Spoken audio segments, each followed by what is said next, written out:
the last time I went back home, it was worse than I saw it when I was growing up. So every year it keeps getting worse, and it's quite sad because, you look at the Upper West region, and especially the two.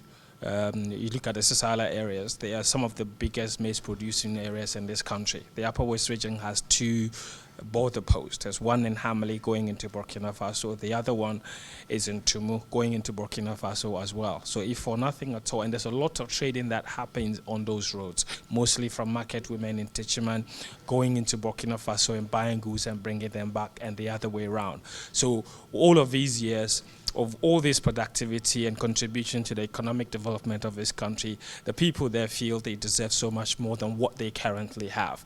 For two regions, the Upper West region and the Upper East region, to not be connected by tarred road is quite unfortunate. If you look at the distance between Wa through to Tumu, to Bogatanga, for example, it's around 270 kilometers, just about the same distance between Accra and Kumasi, and yet it would take you less than 5 hours to get from Accra to Kumasi because the road is good. And it would take you 9 hours to get from Wa to Bogatanga. That is just unacceptable. You take the distance between Tumu and Bogatanga, for example, around 140 kilometers.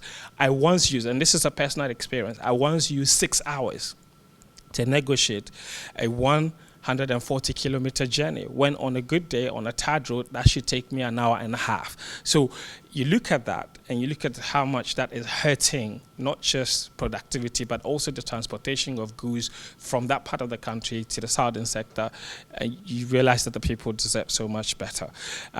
Just about between Golu and Tumu, for example, another very, very short stretch. It can take you several hours to negotiate a journey that should take 15 to 20 minutes.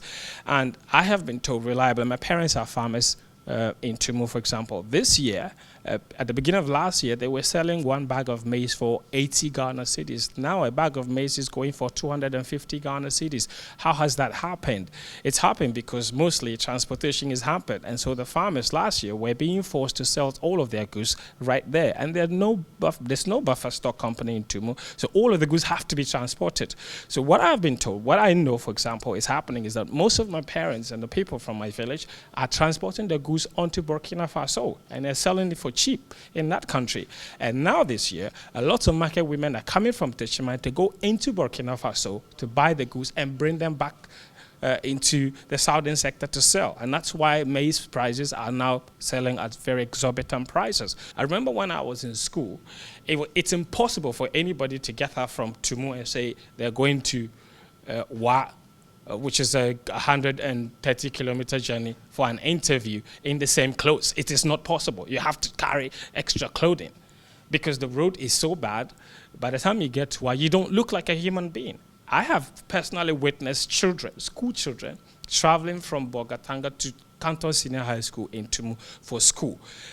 It rained, and one bridge broke down on the way. Their bus was submerged, and everything these kids were taking to school was submerged in water, from books to gari soakings to personal effects. And for some of the little girls, even sanitary material were all submerged in water. And this may seem like it is nothing, but from where I come from, the Upper West and the Upper East region, these things are things that people can only afford once in a year.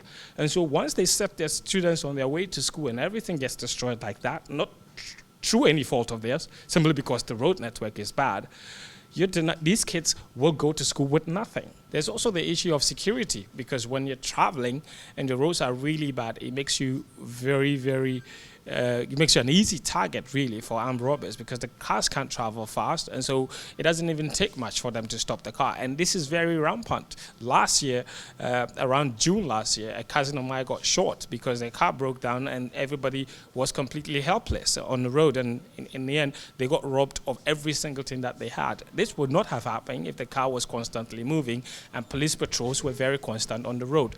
And then there's also the issue of access to healthcare, mostly because the roads are so bad.